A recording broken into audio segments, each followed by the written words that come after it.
একদিকে চলছে operation devil hunt, আর অন্যদিকে ডেভিলরা এভাবে প্রকাশ্য রাস্তায় ঘুরে বেড়াচ্ছে। যাই হোক, ঘটনাটি গত রাত অর্থাৎ সোমবার রাত 10:30টার দিকে উত্তরার 7 নম্বর সেক্টরের 9 নম্বর রোডে ঘটনাটি ঘটেছিল এরকম যে একটা বাইক বেপরোয়া গতিতে চালিয়ে একটা রিক্সাওয়ালাকে ধাক্কা দেয় এবং এতে একটা শিশু চাপা পড়ার একটা সম্ভাবনা তৈরি হয়। এতে হয় কি, পার্শ্ববর্তী আরেকটা বাইক ছিল, সেই বাইকে একজন দম্পতি ছিল, স্বামী স্ত্রী। তারা এই ঘটনাটার প্রতিবাদ করে এবং এতেই ক্ষিপ্ত হয়ে এই ডেভিলরা করে কি, তাদের সঙ্গী সাথীদেরকে ফোন দেয় এবং তারা দেশীয় অস্ত্রশস্ত্র সহ সেখানে উপস্থিত হয়ে এভাবে প্রকাশ্যে সেই দম্পতিকে কুপিয়ে জখম করে। তো পরবর্তীতে খুশির খবর হলো, তাদেরকে জনতা গণধোলাই দেয় এবং পুলিশে সোপর্দ করে।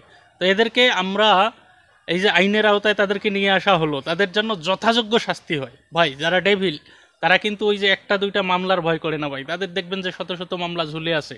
তাদেরকে ওই মামলা দিয়ে কোনো লাভ হবে না। 2 দিন পর জামিন নিয়ে আবার প্রকাশ্য রাস্তায় তারা আবার অপরাধ করে বেড়াবে। এ কারণে তারা যেন খুব দ্রুত জেল থেকে বের হতে পারে না, এই ব্যবস্থাটা করতে হবে। যাই হোক, ভিডিওতে একটা কমেন্ট করে যাবেন এবং জনতাকে বলবো, ভাই, আইনের ফাঁকফোকর দিয়ে আইন যেগুলো করতে পারে না সেগুলোকে জনতা সম্মিলিতভাবে করতে হবে।